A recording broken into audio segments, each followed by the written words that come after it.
وحده لا شريك أحدا صمدا لم يلد ولم يولد ولم يكن له كفوا أحد. اللهم صل على سيدنا محمد. الحمد لله، الصلاة والسلام على رسول الله صلى الله عليه وسلم. نحمده، نصلي على رسوله الكريم. أما بعد، فأعوذ بالله من الشيطان الرجيم. بسم الله الرحمن الرحيم.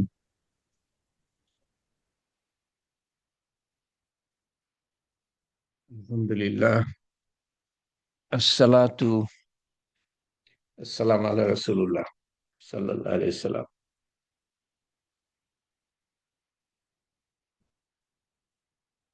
أشهد أن لا إله إلا الله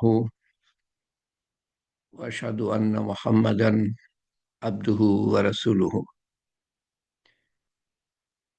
আমি সাক্ষ্য দিই যে আল্লাহ ছাড়া কোনো মাবুদ নাই, একমাত্র উপাস্য, একমাত্র রক্ষক, একমাত্র প্রতিপালক, একমাত্র জীবন দানকারী, একমাত্র মৃত্যু দানকারী, একমাত্র পুনরুজ্জীবিতকারী, আবার জীবন দান করবেন, একমাত্র সমবেতকারী কিয়ামতের দিন, একমাত্র বিচারক, একমাত্র ন্যায় বিচারক, একমাত্র পুরস্কার দাতা, একমাত্র শাস্তিদাতা। আমরা সাক্ষ্য দান করি সেই পাক জাতের সর্বশক্তিমান, অসীম পরাক্রমশালী, যার রাজত্বের কোনো শেষ নাই। তার রাজত্ব সম্বন্ধে আমরা আলোচনা করছি এখন, এবং আমরা সাক্ষ্য দিই রাসূলুল্লাহ সাল্লাল্লাহু আলাইহি সাল্লাম তার প্রেরিত রসূল ও বান্দা। আমরাও তার বান্দা, আমরাও তার রসূলের নায়েব, আমরাও তার প্রতিনিধি।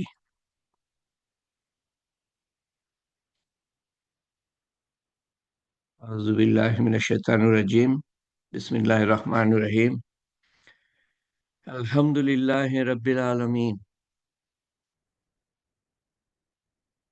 সমস্ত পরিপূর্ণ প্রশংসা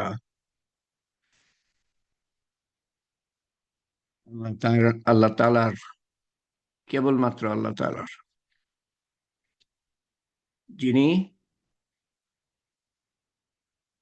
জগৎ সমূহের সৃষ্টিকর্তা,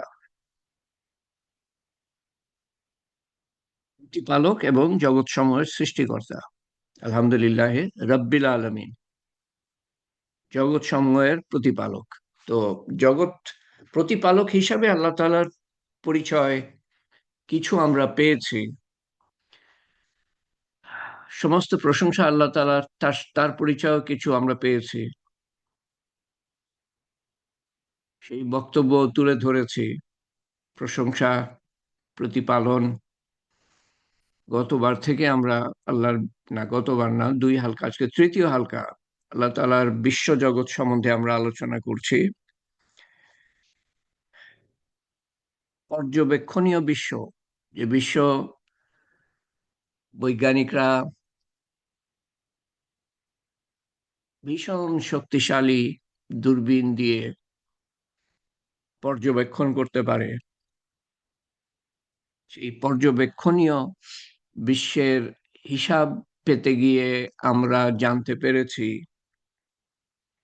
হিসাব নিতে গিয়ে আমরা জানতে পেরেছি যে আলোর গতিতে চললে পরে পৃথিবীর থেকে একদিকে 7.5 কোটি, 7.5 হাজার কোটি, 7.5 হাজার কোটি আলোর গতিতে গেলে পর্যবেক্ষণীয় বিশ্বের শেষ প্রান্তে, যেখান থেকে আলো আসছে পৃথিবীতে, সেখানে আমরা পৌঁছাতে পারবো। তার মানে আরেক দিকে আরো 7,500 কোটি বছর আলোর গতিতে যেতে হবে। মোট 15,000 কোটি আলোর গতিতে যেতে হবে, অর্থাৎ সবচেয়ে দূরের বস্তু যেখান থেকে আলো এসে পৃথিবীতে পৌঁছেছে, সেই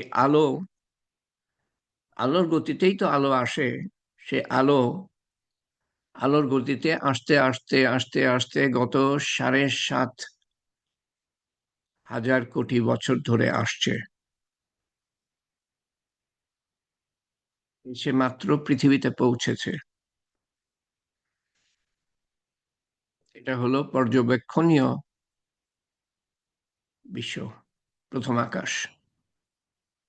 আল্লাহ তাআলা বলেন, প্রথম আকাশ আমি সাজিয়েছি তারকারাজি দিয়ে। কেউ তর্জমা করেছেন মোমবাতি দিয়ে, আলোর প্রদীপ দিয়ে। এই হলো প্রথম আকাশের একটা সামান্য ধারণা, ছোটখাটো ধারণা। ব্যাপক ধারণা আমরা বৈজ্ঞানিকদের কাছ থেকে পেতে পারি না এর বেশি বর্তমানে। এটাই ধারণা করার জন্য যথেষ্ট যে প্রথম আসমানের নিচে কতটা জায়গা। এবং আরেকটা কথা বলেছি যে এই যে প্রথম আসমানের নিচের জায়গাটা যে ফুলে ফেঁপে উঠছে প্রতি সেকেন্ডে, একটা সৌরজগৎ আরেকটা সৌরজগৎ থেকে, বা একটা ছায়াপথ আরেকটা ছায়াপথ থেকে দূরে সরে যাচ্ছে।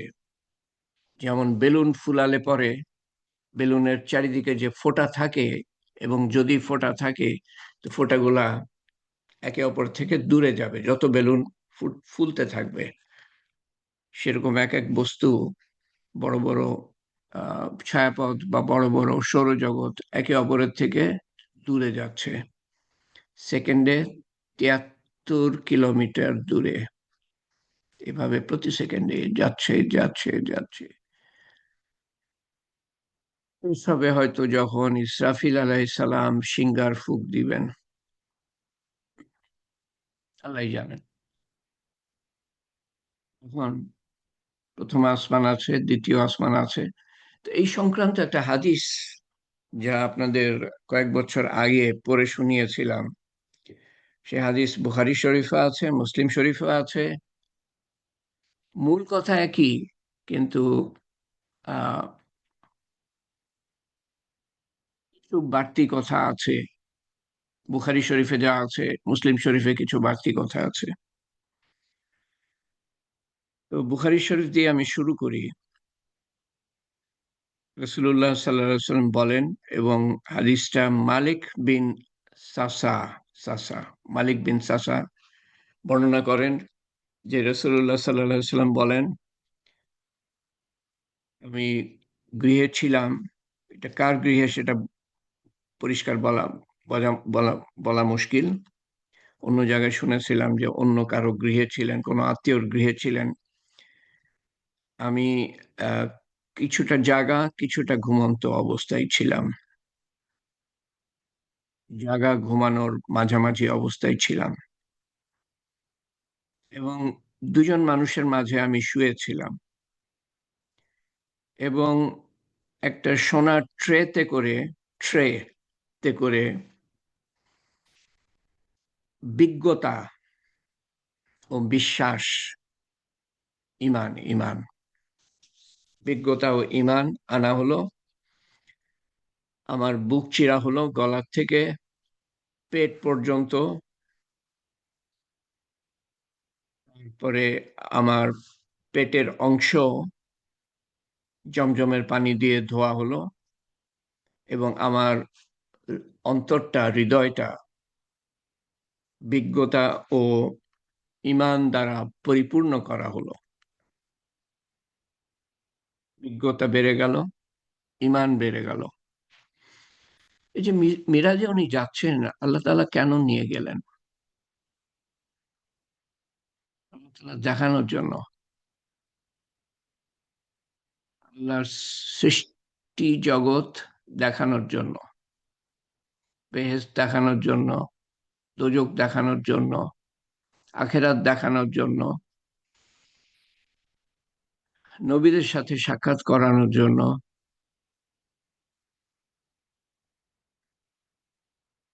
ঈমান বাড়ানোর জন্য। আলেমরা বলেন যে এই মিরাজের পরের যে সময়টা, তখন মিরাজটা হয়, মিরাজের সময়টা হয়, মিরাজ মিরাজ হয় মদিনায় যাওয়ার আগে,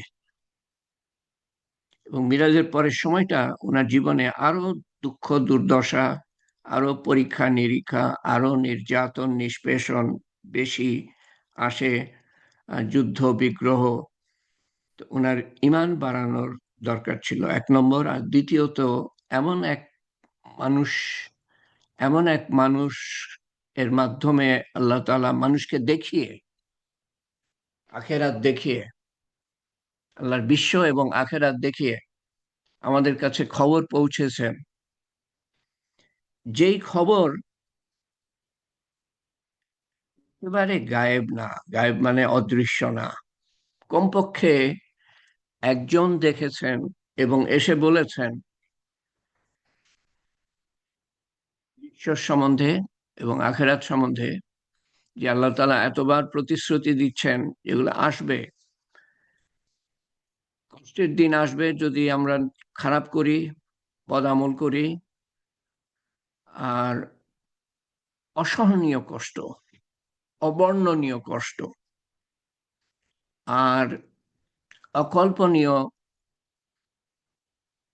ভোগ বিলাসের দিন আসবে যদি আমরা আল্লাহর হুকুম মেনে নিই। সেটাও অকল্পনীয়, মানুষের ভাষা নাই সেটা বর্ণনা করার। তো কমপক্ষে একজনকে আল্লাহ তাআলা দেখিয়ে, মানুষের মধ্য হতে একজনকে দেখিয়ে আল্লাহ তাআলা তার মাধ্যমে খবরটা পৌঁছাতে চেয়েছিলেন, খবরটা পৌঁছাতে চেয়েছিলেন, তাই মিরাজে নিয়ে গিয়েছেন। এক তো রাসূলুল্লাহ সাল্লাল্লাহু আলাইহি ওয়াসাল্লামের জন্য পরীক্ষা সামনে আরো বেশি আসবে, উনার ঈমান বাড়ানো দরকার। আর দ্বিতীয়ত, উনার মাধ্যমে আমাদের কাছে খবরটা পৌঁছানোর দরকার, আল্লাহ তাআলা বোধ করেন। এরকম না যে কেউই দেখে নাই, এবং এমন একজনকে দেখিয়েছেন যে জীবনে কখনো মিথ্যা কথা বলে নাই, যে জীবনে কখনো মিথ্যা কথা বলে নাই, তিনি এটার জন্য কেন মিথ্যা বলতে যাবেন? যে বলে না তো বলেই না মিথ্যা। ও, ওনাকে, ওনার ঈমান বাড়িয়ে, বিজ্ঞতা বাড়িয়ে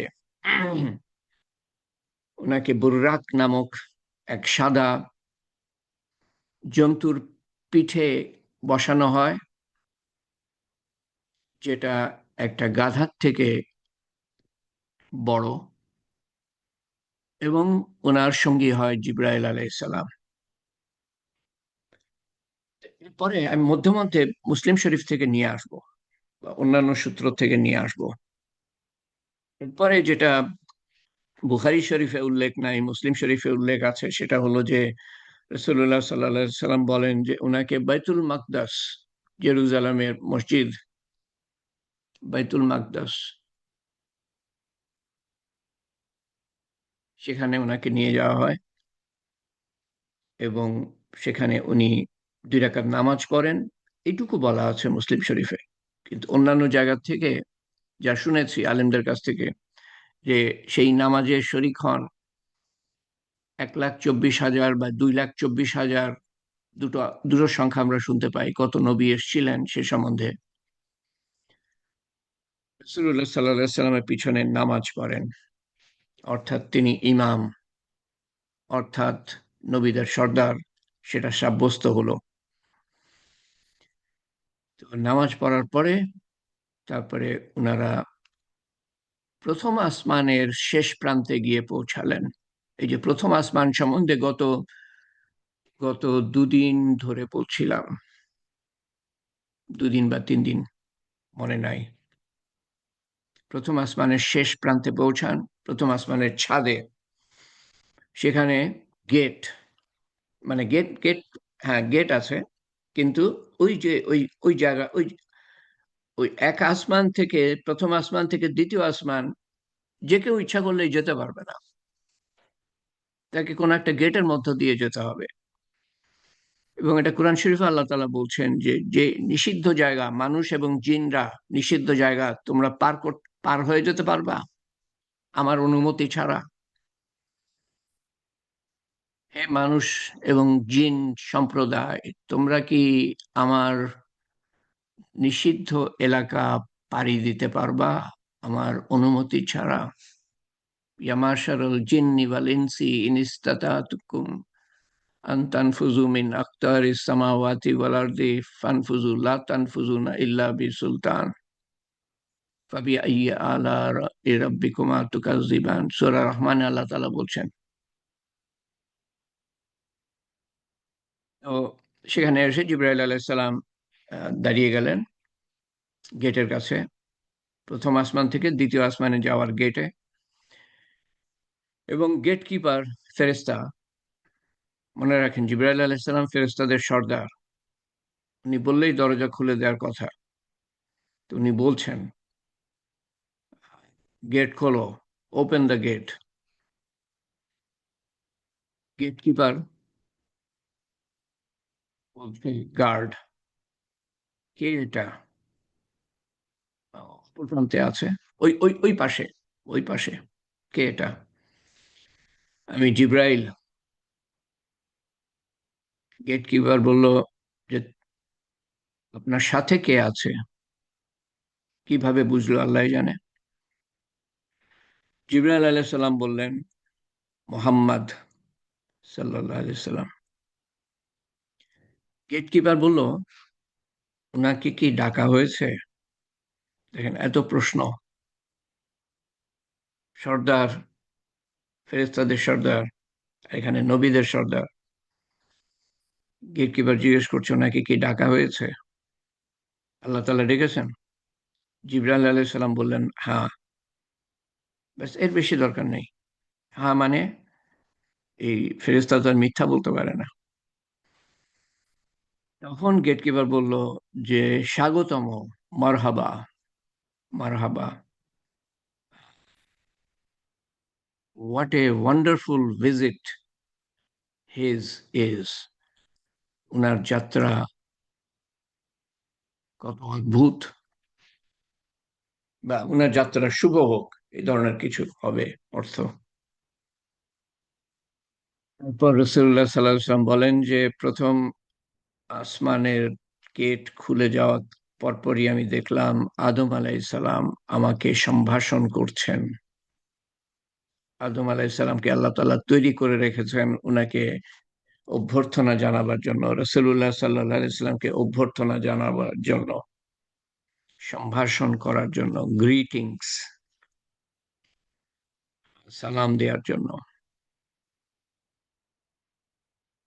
সালাম আলাইকা, এই ধরনের কিছু। স্বাগতম, তোমাকে স্বাগতম হে সন্তান। উনি সবার পিতা, যদিও মর্যাদার দিক দিয়ে রাসূলুল্লাহ সাল্লাল্লাহু আলাইহি সাল্লামের মর্যাদা বেশি, কিন্তু উনি বলছেন হে সন্তান এবং হে নবী, হে নবী, স্বাগতম। তারপরে মুসলিম শরীফে আছে, এখানে নাই, যে আদম আলাইহিস সালাম রাসূলুল্লাহ সাল্লাল্লাহু আলাইহি সাল্লামের জন্য দোয়া করলেন। এবং মুসলিম শরীফে এটাও আছে, আমি একবারে বলে নিই না হয়, যে প্রত্যেকটা আসমান পার হওয়ার পরে যে নবীদের সাথে দেখা হয়, বিভিন্ন নবীদের সাথে, সবাই ওনার জন্য দোয়া করেন, সবাই স্বাগতম জানান।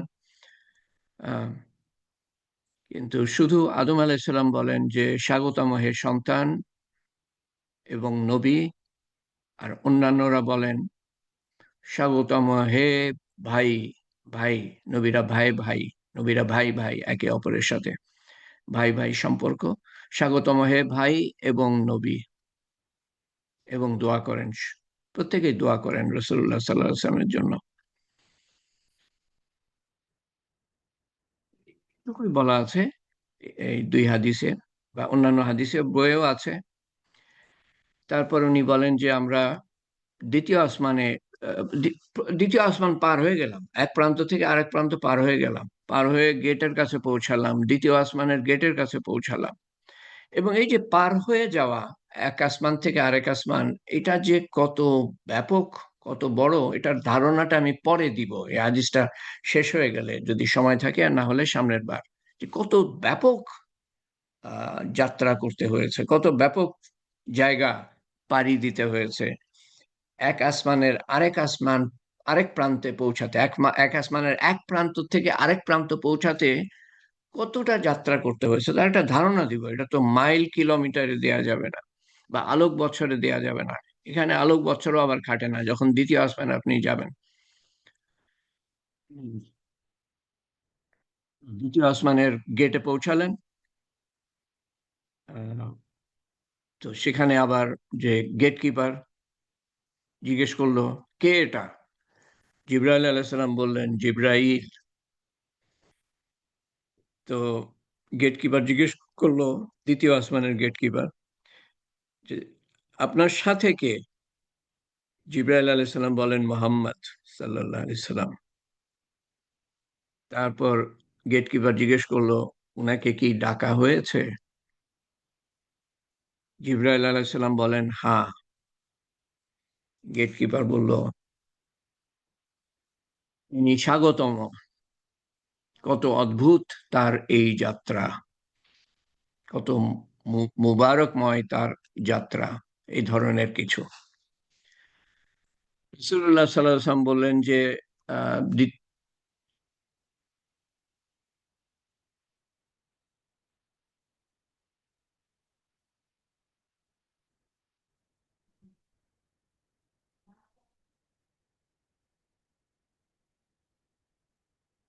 প্রথম আসমান থেকে দ্বিতীয় আসমানে গিয়ে আদম আলাইহিস সালামের সাথে দেখা হলো। না, না, না, না। প্রথম আসমান পার হয়েই আদম আলাইহিস সালামের সাথে দেখা হলো, প্রথম আসমান পার হয়ে। তো দ্বিতীয় আসমানে যখন গেলেন, একই ধরনের প্রশ্ন, একই ধরনের উত্তর, এবং গেট খুলে দেওয়া হলো, স্বাগতম জানানো হলো। সেখানে দাঁড়িয়ে অভ্যর্থনা করার জন্য দুজন নবী, একজন ঈসা আলাইহিস সালাম, আরেকজন ইয়াহিয়া আলাইহিস সালাম, দুজন সম্পর্কে মামাতো, খালাতো, ফুফাতো, চাচাতো ভাই। এবং তারা অভ্যর্থনা করলেন এবং বললেন, স্বাগতম হে ভাই ও নবী, এবং দোয়া করলেন। তারপরে ওনারা তৃতীয় আসমানে গেলেন। সেখানে গেটে একই ধরনের প্রশ্ন, কে কে আসতে, মানে প্রবেশ করতে চান তৃতীয় আসমানে? জিব্রাইল আলাইহিস সালাম একই রকম উত্তর দিলেন, আমি জিব্রাইল। তারপরে জিজ্ঞেস করা হলো, আপনার সাথে কে? জিব্রাইল আলাইহিস সালাম বললেন যে মোহাম্মদ সাল্লাল্লাহু আলাইহি সাল্লাম। জিজ্ঞেস করলেন গেট কিপার যে ওনাকে ডাকা হয়েছে? জিব্রাইল আলাইহিস সালাম বললেন, হ্যাঁ। তখন গেট কিপার বলল, স্বাগতম, আহ, সম্ভাষণ জানাই। কি অদ্ভুত, কি মুবারকময় উনার এই যাত্রা।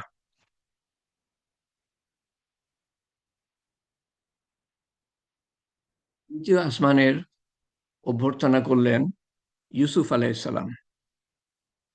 ইউসুফ আলাইহিসসালাম মিশরের জন্য নবী ছিলেন। ওনাকে অভ্যর্থনা করে বললেন যে স্বাগতম হে ভাই ও নবী। সেখান থেকে গেলেন চতুর্থ আসমানে, একই রকম প্রশ্ন গেটে এবং একই রকম উত্তর। সেখানে অভ্যর্থনা করলেন ইদ্রিস আলাইহিসসালাম। ইদ্রিস আলাইহিসসালাম। আদম আলাইহিসসালাম। তারপরে দ্বিতীয় আসমানে ঈসা আলাইহিসসালাম ও ইয়াহিয়া আলাইহিসসালাম। তৃতীয় আসমানে ইউসুফ আলাইহিসসালাম। চতুর্থ আসমানে ইদ্রিস আলাইহিসসালাম সম্ভাষণ জানালেন এবং একই কথা বললেন, স্বাগতম হে ভাই ও নবী। এবং প্রত্যেকটা আসমানে একই ধরনের প্রশ্ন উত্তর, গেট কিপার, গার্ডের। পঞ্চম আসমানে অভ্যর্থনা করলেন, পঞ্চম আসমানে প্রবেশ করলেন এবং অভ্যর্থনা করলেন হারুন আলাইসালাম, মুসা আলাইসালামের ভাই, নবী হারুন আলাইসালাম, যিনি একই কথা বললেন, স্বাগতম হে ভাই ও নবী। পঞ্চম আসমানে এভাবে ওনারা পঞ্চম আসমান পার হয়ে ষষ্ঠ আসমানে গেলেন। সেখানেও গেটে একই ধরনের প্রশ্ন এবং উত্তর, এবং অভ্যর্থনা করলেন মুসা আলাইসালাম। মুসা আলাইসালামও বললেন যে স্বাগতম হে ভাই ও নবী। এবং ওনারা যখন ষষ্ঠ আসমান পাড়ি দিয়ে সপ্তম আসমানের দিকে যাবেন, তখন মুসা আলাইহিস সালাম কাঁদতে শুরু করেন। এই অংশটা বুখারী শরীফে আছে, মুসলিম শরীফে নাই। কাঁদতে শুরু করেন। ওনাকে যখন জিজ্ঞেস করা হলো আপনি কাঁদছেন কেন, উনি উত্তর দিলেন, হে রব, হে রব, হে রব, এই যুবক, এই যুবক। মুসা আলাইহিস সালাম অনেক বছর বেঁচে ছিলেন, তো উনি রাসূলুল্লাহ সাল্লাল্লাহু আলাইহি ওয়াসাল্লামের বয়স তখন সম্ভবত 50 হবে। বলছেন যে এই যুবক, এর আমার, যাকে আমার পরে পাঠানো হয়েছে, সেই আগে বেহেশতে যাবে তার উম্মতদেরকে নিয়ে, এবং তার উম্মতের সংখ্যা আমার উম্মতের থেকে কত বেশি হবে, এই আফসোসে উনি কাঁদছিলেন। সপ্তম আসমানে প্রবেশ করলেন। প্রবেশ করার আগে একই রকম প্রশ্ন এবং উত্তর। সেখানে অভ্যর্থনা জানালেন ইব্রাহিম আলাইহিসসালাম। মুসলিম শরীফে বলা আছে ইব্রাহিম আলাইহিসসালাম সেখানে বাইতুল মামুর, কাবা শরীফের মতো কিন্তু অনেক বড়, সপ্তম আসমানে আছে, সেখানে হেলান দিয়েছিলেন। এবং রাসূলুল্লাহ সাল্লাল্লাহু আলাইহি ওয়াসাল্লাম কাছাকাছি গেলেন। জিবরাইল আলাইহিস সালাম বললেন এটা হলো ইব্রাহিম। তো ইব্রাহিম আলাইহিস সালামকে রাসূলুল্লাহ সাল্লাল্লাহু আলাইহি ওয়াসাল্লাম সালাম দিয়েছেন, সালাম দিলেন। ইব্রাহিম আলাইহিস সালাম রাসূলুল্লাহ সাল্লাল্লাহু আলাইহি ওয়াসাল্লামকে, সরি, রাসূলুল্লাহ সাল্লাল্লাহু আলাইহি ওয়াসাল্লাম ইব্রাহিম আলাইহিস সালামকে সালাম দেন, এরকম এক বর্ণনায় আছে। আর বুখারী শরীফের বর্ণনায় আছে যে ইব্রাহিম আলাইহিস সালাম রাসূলুল্লাহ সাল্লাল্লাহু আলাইহি ওয়াসাল্লামকে আহ, সালাম দেন এবং স্বাগতম জানান, এবং বলেন, এখানে উনি বলেন আদম আলাইহিসসালামের মতো, স্বাগতম হে সন্তান এবং নবী, সন্তান এবং নবী। আদম আলাইহিসসালাম বলেন সন্তান এবং নবী, ইব্রাহিম আলাইহিসসালাম বলেন সন্তান এবং নবী। তো বাইতুল মামুর, সেখানে যদি উনি হেলান দিয়ে থাকেন, তো বাইতুল মামুর সম্বন্ধে বলা হয়েছে, দুই জায়গায় বলা আছে, বুখারী শরীফ, মুসলিম শরীফ এবং অন্যান্য জায়গায়, যে বাইতুল মামুর আল্লাহর ঘর, যেমন কাবা শরীফ আল্লাহর ঘর, প্রত্যেকটা মসজিদ আল্লাহর ঘর। তো রাসূলুল্লাহ সাল্লাল্লাহু আলাইহি ওয়াসাল্লাম বলেন যে আমি জিব্রাইলকে জিজ্ঞেস করলাম বাইতুল মামুর সম্বন্ধে। তিনি বলেন যে এখানে 70,000 ফেরেশতা ইবাদত বন্দেগী করে। এখানে তওয়াফ শব্দটা ব্যবহার করা নাই, ইবাদত করে, বাইতুল মামুরে ইবাদত করে। এবং তারা 24 ঘন্টা ইবাদত করার পরে তারা চলে যায়।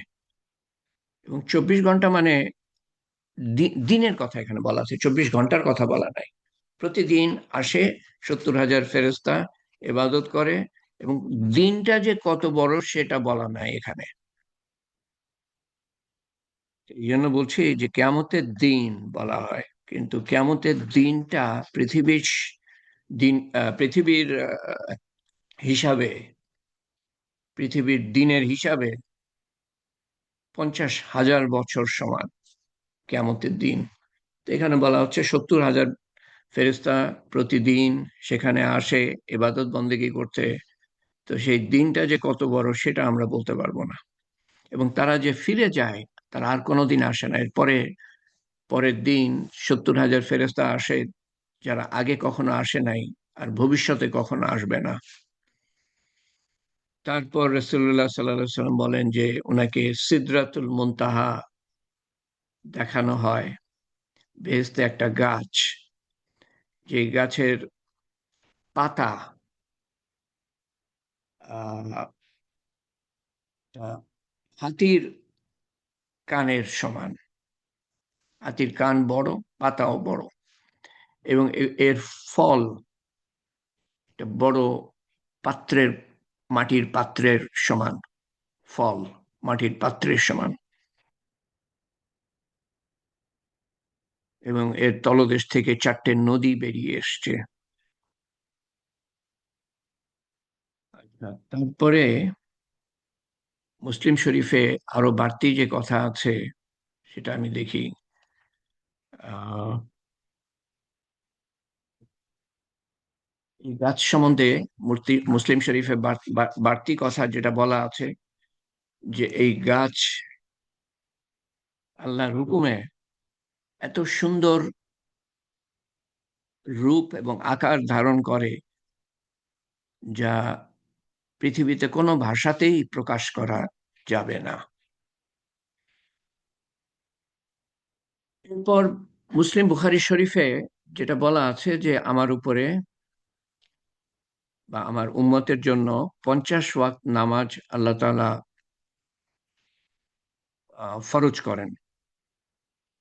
কিন্তু আলেমদের কাছে শুনেছি যে এই সিদরাতুল মুনতাহা থেকে আরো অনেক দূর উনারা যান। কত দূর সে সম্বন্ধে বর্ণনা নাই। এবং একটা জায়গায় এসে জিবরাইল আলাইহিস সালাম থেমে যান এবং বলেন যে এরপরে আপনাকে একা যেতে হবে, কারণ এরপর যদি আমি যাই, আল্লাহ তাআলার নূরের তেজে, তেজ আমার পর পুড়ে যাবে। এগুলা মুসলিম আলেমদের কাছ থেকে শুনেছি। এরপর রাসূলুল্লাহ সাল্লাল্লাহু আলাইহি সাল্লাম, উনার যদিও রক্ত মাংসের শরীর, সেই শরীর নিয়ে উনি যান।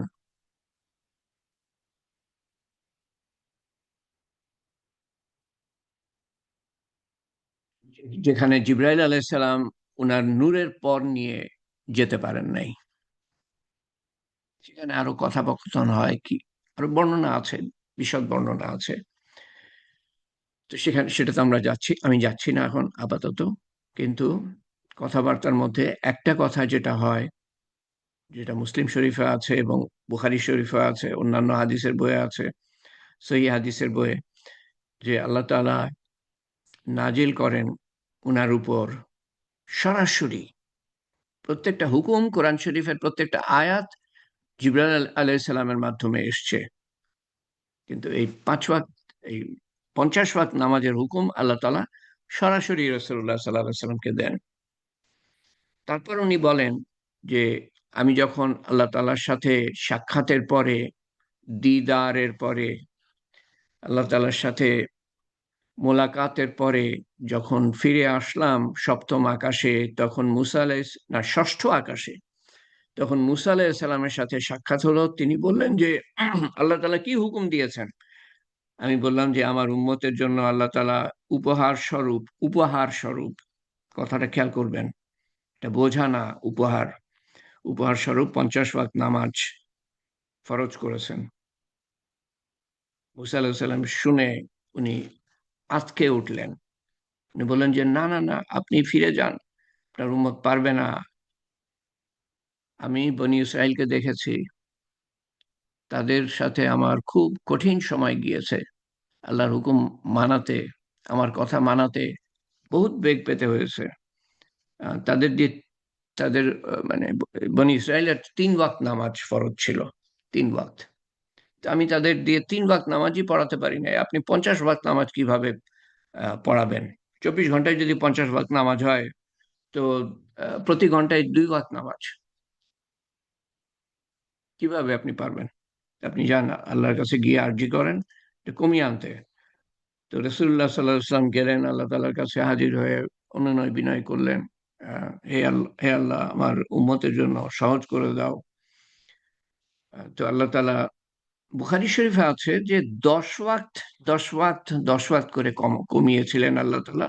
মুসলিম শরীফে বলছে যে 5 ওয়াক্ত 5 ওয়াক্ত 5 ওয়াক্ত করে কমিয়েছেন, মানে বারবার গিয়েছেন মুসা আলাহিসাল্লামের কথা, আহ, অনুরোধ অনুযায়ী বারবার গিয়েছেন। প্রত্যেকবারই বুখারী শরীফ মতে 10 ওয়াক্ত করে আল্লাহ তাআলা কমান, মুসলিম শরীফে বলছে 5 ওয়াক্ত করে কমান। তো যেটাই হোক, শেষ পর্যন্ত প্রত্যেকবারই মুসা আলাহিসাল্লাম ফিরে পাঠান। আল্লাহ তাআলা বলেছেন 35 ওয়াক্ত নামাজ ফরজ, এই সরি 45 ওয়াক্ত নামাজ ফরজ, বা বুখারী শরীফ মতে আল্লাহ তাআলা বলেছেন 40 ওয়াক্ত নামাজ ফরজ। আর মুসা আলাহিসাল্লাম বলছেন যে না, আপনি ফিরে যান, তারা পারবে না। তো এইভাবে মুসা আলাহিসাল্লামের অনুরোধে বারবার আল্লাহ তাআলার কাছে হাজিরা দিয়ে অনুরোধ করে, অনুরোধ উপরোধ, আহ, অনুনয় বিনয় করে রাসূলুল্লাহ সাল্লাল্লাহু আলাইহি ওয়াসাল্লাম কম আহ, কম কম করিয়ে নিয়ে এসেছেন। কম ওয়াক্ত, কমাতে কমাতে কমাতে কমাতে 5 ওয়াক্তে আসে। আবার মুসা আলাহিসাল্লামের কাছে ষষ্ঠ আসমানে সাক্ষাৎ হয়। মুসা আলাহিসাল্লাম বললেন যে না, আপনি আবার যান, 5 ওয়াক্ত পড়তে পারবে না তারা। আমাদের যা দশা আমরা তো দেখতেই পাচ্ছি, 5 ওয়াক্ত পড়ার কি বোঝা মুসলমান উম্মতের। তো আপনি কমিয়ে নিয়ে আসেন। মুসা আলাহিসাল্লাম আবার অনুরোধ করলেন। এর মধ্যে কতবার অনুরোধ করেছেন, এবং তার কাছে আমাদের কৃতজ্ঞতা মুসা আলাহিসাল্লামের কাছে। তো যখন 5 ওয়াক্তে আসলো এবং উনি অনুরোধ করলেন যে আপনি আল্লাহ তাআলার কাছে আবার গিয়ে আবার ফরিয়াদ করেন যেন আরো কমিয়ে দেন। তো রাসূলুল্লাহ সাল্লাল্লাহু আলাইহি সাল্লাম ওই পর্যায়ে বললেন যে আমার আর মুখ নাই, আমি আর যেতে পারবো না।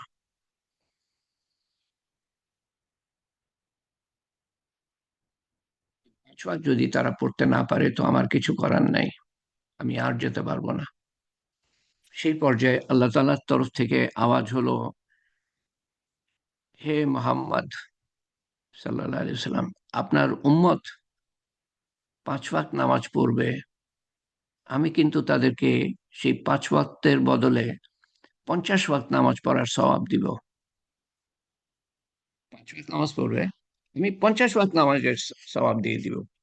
যেই হুকুমটা আমি প্রথমে করেছিলাম সেই পরিমাণ সওয়াব আমি দিয়ে দিব। এবং মুসলিম শরীফে বাড়তি যে কথাটা আছে সেখানে বলা হচ্ছে যে আল্লাহ তাআলা আরো বলেছেন যে যে আপনার উম্মতের যে নিয়ত করবে একটা ভালো কাজ করার, কিন্তু সেটা করতে পারবে না, আমি তার জন্য একটা নেকি দিয়ে দিব।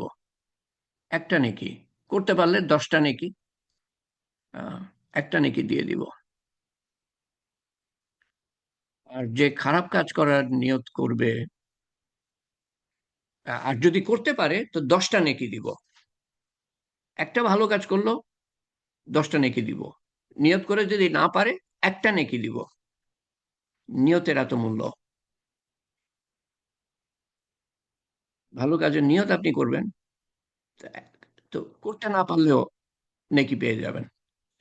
আর যে যে মন্দ কাজের নিয়ত করলো, যদি করতে না পারে, তো এখানে বলা নাই, অন্য জায়গায় বলা আছে যে না পারলে নেকি দিব।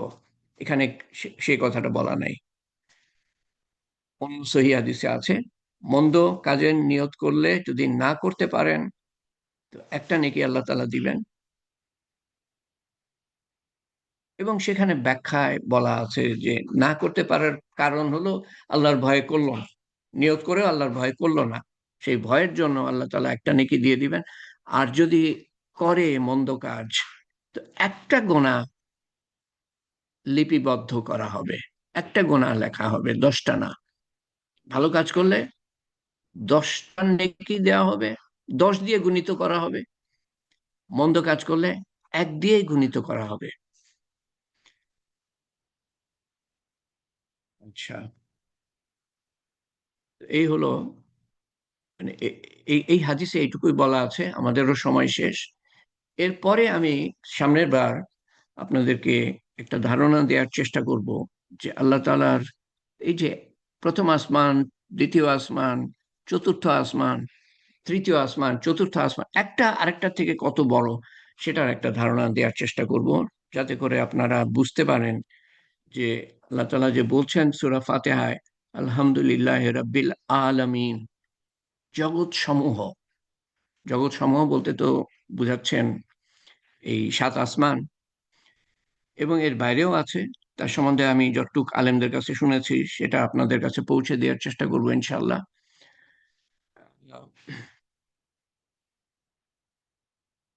যাতে করে আপনারা একটা ধারণা পেতে পারেন যে এই জগৎ সমূহ, সূরা ফাতিহার ব্যাখ্যা দেওয়ার চেষ্টা করছি। তো তো প্রথম আয়াতটার শেষ অংশে আমরা আছি আলামিন।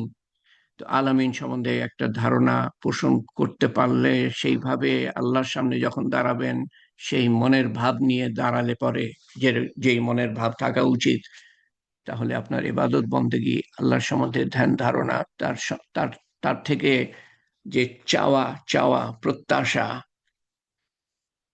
পাল্টে যাবে এবং তার ইবাদত আরেকটু সুন্দরভাবে করতে পারবেন।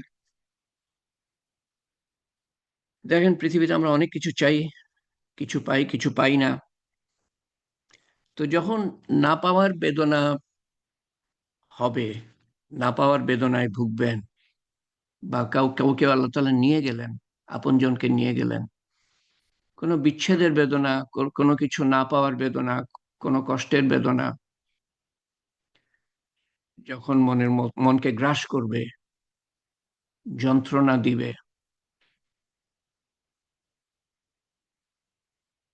তখন আল্লাহর দিকে আরো বেশি করে ঝুঁকে যান।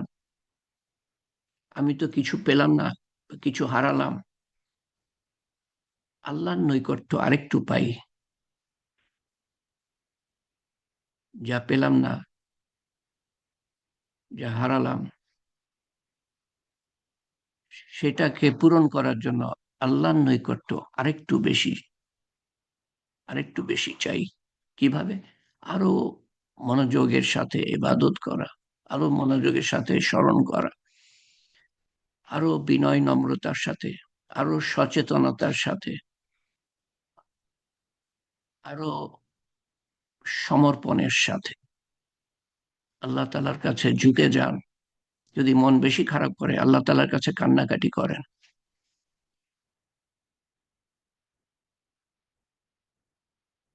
তাআলা নিকটে নিয়ে নিবেন আপনাকে, মন হালকা করবেন, প্রশান্তি দিবেন। সবচেয়ে কঠিন বিপদের মধ্যে আপনাকে ফোন করে নিবেন। সেটার জন্য প্রয়োজন সমর্পণ, আল্লাহ সম্বন্ধে ধ্যান ধারণা ও সমর্পণ। যতটা সমর্পণ করতে পারবেন, ততটা প্রশান্তি পাবেন, ততটা নৈকট্য পাবেন। এবং সমস্ত দুনিয়া যদি আপনার কাছ থেকে কেড়ে নেওয়া হয়, আপনাকে দেয়া হলো সমস্ত দুনিয়া, তারপর কেড়ে নেওয়া হলো, কত খারাপ লাগবে। আমি দুনিয়ার বাদশা ছিলাম, আমার কাছ থেকে বাদশাই গেল। তখন যদি আল্লাহ তাআলাকে পেয়ে যান, তো সেটাই হবে আসল পাওয়া। কারণ দুনিয়ার বাদশাহী তো একদিন না একদিন যাবে, চোখ বন্ধ হলে। আল্লাহ তাআলাকে পেলে, আল্লাহ তাআলার নৈকট্য পেলে, আল্লাহ তাআলার ভালোবাসা পেলে,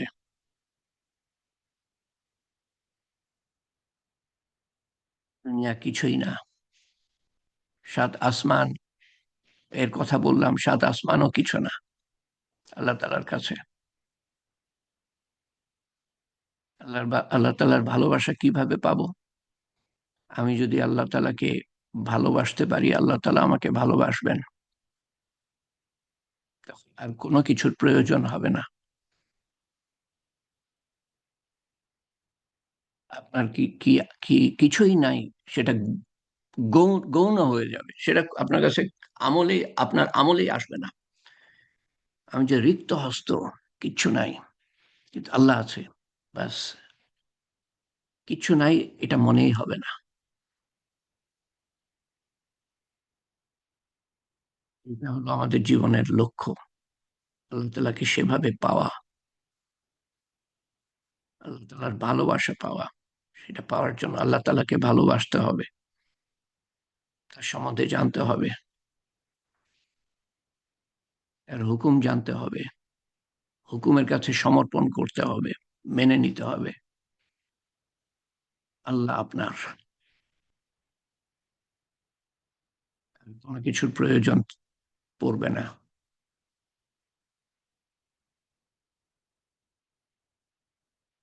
বাংলাদেশে যে ভূমিকম্প, ব্যাপক ক্ষয়ক্ষতি না হোক, সবচেয়ে চিন্তার দিক কি জানেন? আরেকটু আরেকটু শক্তিশালী হলে বড় বড় শহরগুলা, উঁচু উঁচু দালান, এখনই যে কি অবস্থা হয়েছে আল্লাহই জানেন। মাঝারি ধরনের ভূমিকম্প,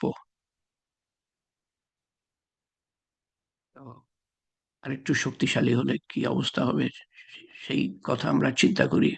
এবং তার থেকে বাঁচার একমাত্র উপায়, আল্লাহ তাআলা এক আয়াতে বলেন যে আমি তাদেরকে শাস্তি দিব না যতক্ষণ পর্যন্ত আপনি তাদের মাঝে আছেন, আপনি তাদের মাঝে আছেন, আমি শাস্তি দিব না।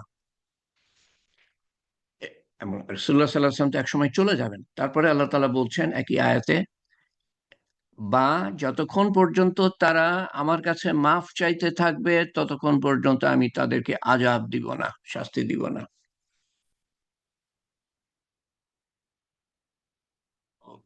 পরিস্থিতিতে কি করা উচিত সেটা আল্লাহ তাআলা বলে দিচ্ছেন এখানে। আরেক জায়গায় বলছেন আল্লাহ তাআলা যে আমি ওই শহরতলিকে ধ্বংস করতাম না।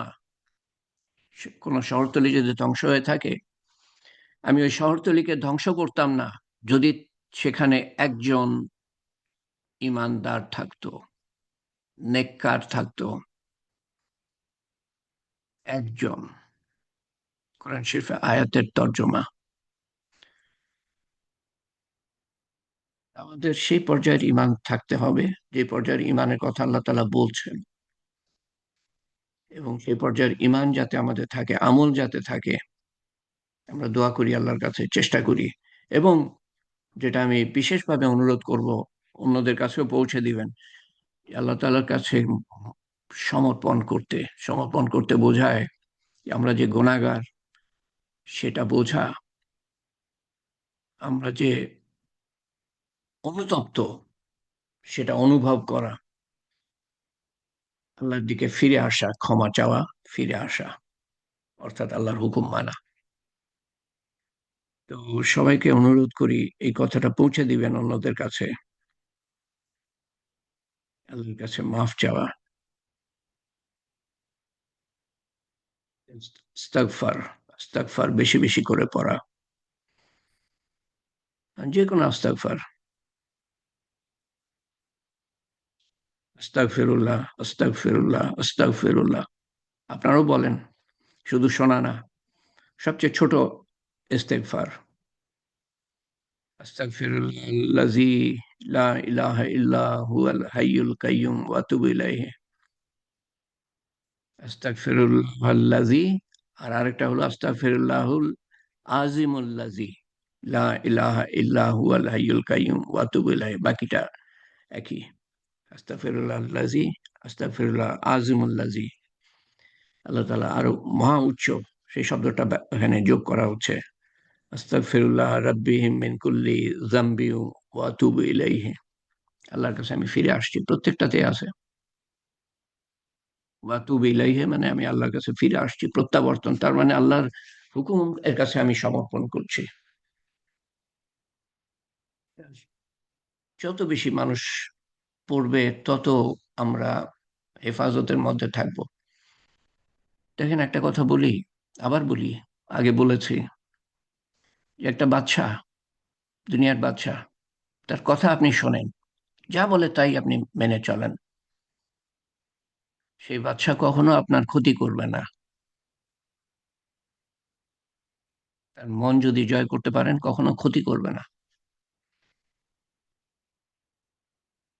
দুনিয়ার বাদশা যদি এরকম হয় যে আমি তার কথা মতো চললে পরে সে আমার রক্ষণাবেক্ষণ করবে তার সাধ্য মতো, আল্লাহ তাআলা যা চান আমি যদি করি, আল্লাহ তাআলা কিভাবে তার সৃষ্ট শক্তির দ্বারা আমার ক্ষতি করবেন, এই বিশ্বাসটা তো আমাদের থাকতে হবে। বাদশাহ রক্ষা করবে, আর আল্লাহ তাআলা কিভাবে ক্ষতি করবেন আমরা যদি তার কথা মতো চলি। তো যদি ক্ষতি হয়, তার অর্থ হলো আমরা তার কথা মতো চলছি না। কথা মতো চলতে হবে। কখনোই আল্লাহ তাআলা তার মাটির দ্বারা ভূমিকম্প সৃষ্টি করে আমাদের ক্ষতি করবেন না। কখনোই তিনি আগুনের দ্বারা আমাদেরকে পোড়াবেন না, ঘর বাড়ি আমাদেরকে। কখনোই তিনি ঝড়ঝাপটা, বাতাসের দ্বারা ঝড়ঝাপটা সৃষ্টি করে আমাদের ক্ষতি করবেন না। কখনো তিনি পানিকে বন্যার আকারে নিয়ে এসে আমাদের ধ্বংস করবেন না। হতেই পারে না। আল্লাহ তাআলা বলছেন যে আমি সমস্ত কিছু সৃষ্টি করেছি তোমাদের উপকারের জন্য, মঙ্গলের জন্য। এবং আমি মানুষকে সৃষ্টি করেছি আমার ইবাদতের জন্য। অর্থাৎ মানুষ আল্লাহর ইবাদত করবে তো সমস্ত কিছু মানুষের উপকার করবে, ক্ষতি করতেই পারে না। এই কথাটা পৌঁছাই আমরা বিভিন্ন জন এর কাছে। আপনাদের কাছে সোশ্যাল মিডিয়া আছে, ফেসবুক আছে, এটা আছে, সেটা আছে। তো দুটো কথা বলেন যে একটা কথাই আসলে আল্লাহর কাছে মাফ চাওয়া, আল্লাহর দিকে ফিরে আসা। তাহলে আল্লাহ তাআলা কোনো ক্ষতি করতেই পারেন। বললাম এটা যদি মনে থাকে, যদি একটু পৌঁছে দিতে পারেন। আল্লাহুম্মা আমিন। আল্লাহুম্মা সাল্লি আলা সাইয়্যিদিনা মুহাম্মদ। সুবহান রাব্বিয়াল আলিয়্যিল আ'লাল ওয়াহ্হাব। সুবহানাল্লাহি ওয়া বিহামদিহি আদাদা খালকিহি ওয়া রিজা নাফসিহি ওয়া জিনাতা আরশিহি ওয়া মিদাদা কালিমাতিহি।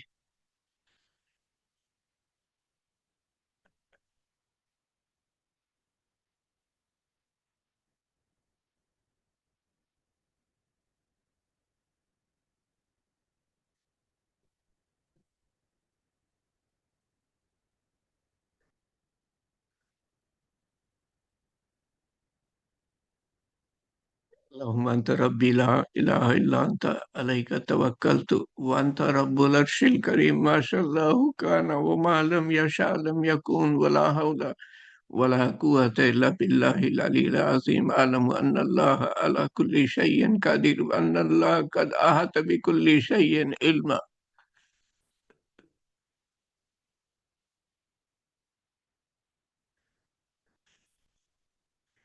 اللهم إنا أعوذ بك من شر النفس ومن شر كل دابة. اللهم أنت ربي لا إله إلا دابة أنت آخذ بناصيتها إن ربي على صراط مستقيم.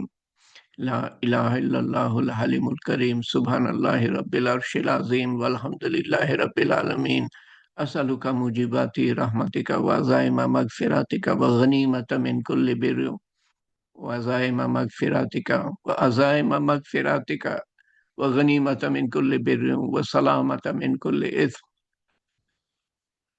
لا تدع لنا ذنبا إلا غفرته، ذنبا إلا غفرته، ذنبا إلا غفرته، ولا هما إلا فرجته، ولا مريضا إلا شفيته، ولا مريضا إلا شفيته، ولا دينا إلا كزيته، ولا مجاهدا إلا نصرته، ولا مظلوما إلا نصرته، ولا مسلما إلا رحمته، ولا مسلما إلا رحمته، ولا مسلما إلا رحمته،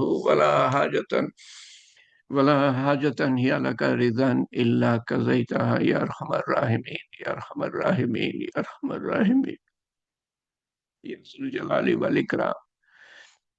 ألف لام ميم لا إله إلا هو الحي القيوم لا إله إلا أنت سبحانك إنا كنا من الظالمين وإلهكم إله واحد لا إله إلا هو الرحمن الرحيم. يا ذو الجلال والإكرام يا مالك الملك يا حي يا قيوم برحمتك نستغيث يا فاطر السماوات والأرض أنت ولي في الدنيا والآخرة يا غفور رحيم. তুমি হে পাক পরওয়ারদিগার আমাদেরকে অশেষ মেহেরবান হয়ে সমবেত হওয়ার তৌফিক দিয়েছো আল্লাহ। আমরা বড় গুনাহগার আল্লাহ, খাতাকার, সিয়াকার। তুমি অশেষ মেহেরবান হয়ে ক্ষমাশীল হয়ে আমাদের সমস্ত গুনাহ খাতা মাফ করে দিও আল্লাহ, এবং আমাদের অন্তরকে প্রসারিত করে দিও দ্বীনের জন্য, যাতে করে আমরা তোমার দিকে ফিরে আসতে পারি আল্লাহ। আমাদের গুনার সম্বন্ধে আমাদের সচেতনতা আসে মনের মধ্যে, এবং অনুশোচনা আসে আল্লাহ, সেই তৌফিক দিয়ে দাও সবাই সবাইকে আল্লাহ। তুমি পারো আল্লাহ, আমরা কয়জনের কাছে পৌঁছাতে পারবো আল্লাহ। হে পাক পরওয়ারদিগার, তুমি সবাইকে গুনাহ সম্বন্ধে সচেতনতা দিও আল্লাহ, এবং নেকির সম্বন্ধে সচেতনতা দিও, তোমার সম্বন্ধে ধারণা দিও আল্লাহ, এবং তোমার দিকে ফিরে আসার তৌফিক দান করো, আমাদেরকে কবুল করো আল্লাহ, আমাদেরকে ধ্বংস করো না আল্লাহ। আমরা তোমার হাবিব সাল্লাল্লাহু আলাইহি সাল্লামের বান্দা, তোমার সবচেয়ে প্রিয় নবীর, আমরা তোমার উত্তম বান্দা, সর্বোত্তম সর্বোত্তম উম্মত হিসাবে আমাদের সৃষ্টি করেছো। সেই সর্বোত্তম উম্মতের দায়িত্ব কর্তব্য পালন করার তৌফিক দিও, আমাদের রক্ষা করো এবং আমাদের তৌফিক দিও, যাতে করে আমরা তোমার দিকে ফিরে আসতে পারি, আমাদের গুনার সম্বন্ধে সচেতনতা আসতে পারে আল্লাহ, আমরা যেন ধ্বংসের হাত থেকে বেঁচে যেতে পারি আল্লাহ। এই বাংলায় যেখানে হাজার হাজার মাদ্রাসা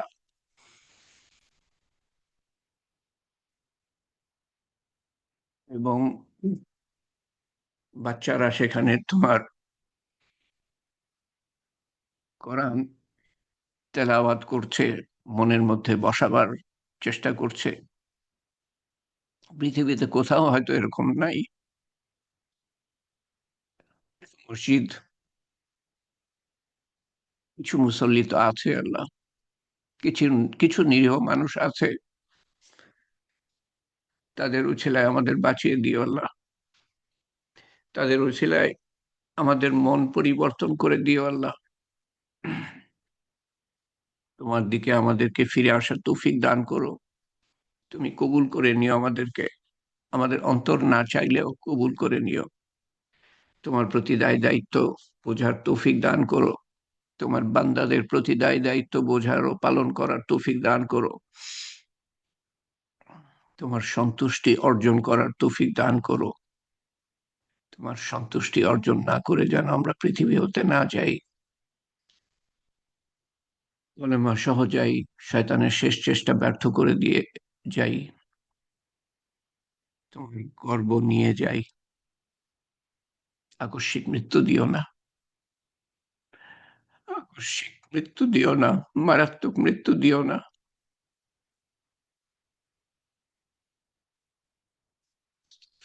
ربي من كل ذنب واتوب اليه استغفر الله العظيم الذي لا اله الا هو الحي القيوم واتوب اليه انك على كل شيء قدير انك على كل شيء قدير انك على كل شيء قدير। হে পরবর্তীকার, তুমি আমাদেরকে একেবারে ধুয়ে মুছে, গোনা খাতা ধুয়ে মুছে আমাদের কবুল করে নিও আল্লাহ, তোমার রহমতের ছায়াতলে, তোমার মাগফিরাতের ছায়াতলে, তোমার হেফাজতের ছায়াতলে, তোমার হেদায়েতের ছায়াতলে যেন আমরা আসতে পারি আল্লাহ, সিরাতুল মুস্তাকিমের উপরে চলতে পারি। হে পাক পরওয়ারদিগার, তুমি আমাদের মনের নেক হাজত পুরা করে দিও, যা পৃথিবীর জন্য মঙ্গলজনক হবে, বিপদ আপদ দুনিয়া ও আখেরাতের সমস্ত বিপদ দূর করে দিও, অসুস্থতা সুস্থতায় পরিণত করে দিও। হে পাক পরওয়ারদিগার, আমরা টুটাফাটা যা কিছু আমল করতে পেরেছি, একাকী এবং একত্রিত যা কিছু আমল করতে পেরেছি, তার ভুল ভ্রান্তি সংশোধন করে তোমার সমস্ত কিছুর ভুল ভ্রান্তি সংশোধন করে তোমার শাহী দরবারে কবুল করে নিও, এবং তার সওয়াব রাসূল করিম সাল্লাল্লাহু আলাইহি সাল্লামের রূহ মুবারকের কাছে পৌঁছে দিও, এবং তার সওয়াব আমাদের আপনজন, প্রিয়জন, নিকটজন যারা কবরে শায়িত তাদের রুহের কাছে পৌঁছে দিও। কবরের আযাব মাফ করে দিও, কবরকে প্রশস্ত করে দিও, কবরকে নূর দিয়ে পরিপূর্ণ করে দিও, কবরকে জান্নাতুল ফেরদৌসের বাগান বানিয়ে দিও।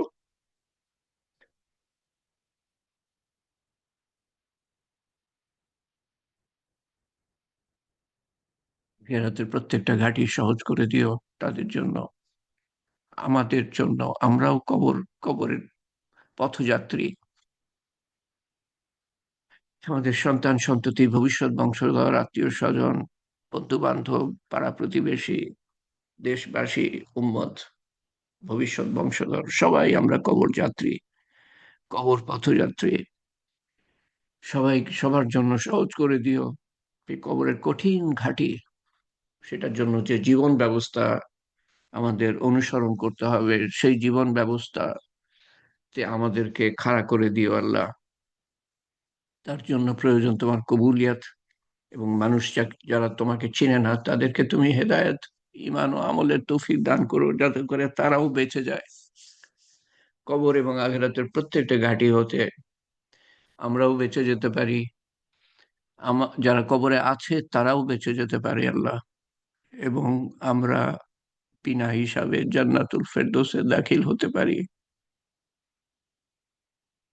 তোমার চির আতিথেয়তা, রাসূল করিম সাল্লাল্লাহু আলাইহি সাল্লামের চির সান্নিধ্য আমরা পেতে পারি। হে পাক পরওয়ারদিগার, তোমার শান মতো চাওয়া হয় নাই, তুমি তোমার শান মতো দান করো। তোমার শান মতো হেফাজত চাওয়া হয় নাই, তোমার শান মতো হেফাজত করো। তোমার হাবিব সাল্লাল্লাহু আলাইহি সাল্লাম যা কিছু চেয়েছিলেন আমরাও তাই চাই, তিনি যা কিছুর থেকে পানা চেয়েছিলেন আমরাও তার থেকে পানা চাই। اللهم أسألك إيمانا كاملا يقينا صادقا علما نافعا رزقا واسعا عملا صالحا حياة طيبة دعاء مستجاب لسانا ذاكرا قلبا خاشعا رزقا حلالا طيبا شفاء من كل داء يا قاضي الحاجات يا رافع الدرجات يا حل المشكلات يا مجيب الدعوات برحمتك نستغيث يا أول الأولين يا آخر الآخرين يا أكرم الأكرمين يا أرحم الراحمين يا راحم المساكين يا ذي القوة المتين ربنا تقبل منا إنك أنت السميع العليم وتب علينا إنك أنت التواب الرحيم. سبحان ربك رب العزة عما يصفون وسلام على المرسلين والحمد لله رب العالمين. لا إله إلا الله محمد رسول الله صلى الله عليه وسلم. سبحان الله وبحمده. سبحانك اللهم وبحمدك أشهد أن لا إله إلا أنت أستغفرك وأتوب إليك. اللهم صل على سيدنا محمد. الحمد لله الصلاة والسلام على رسول الله.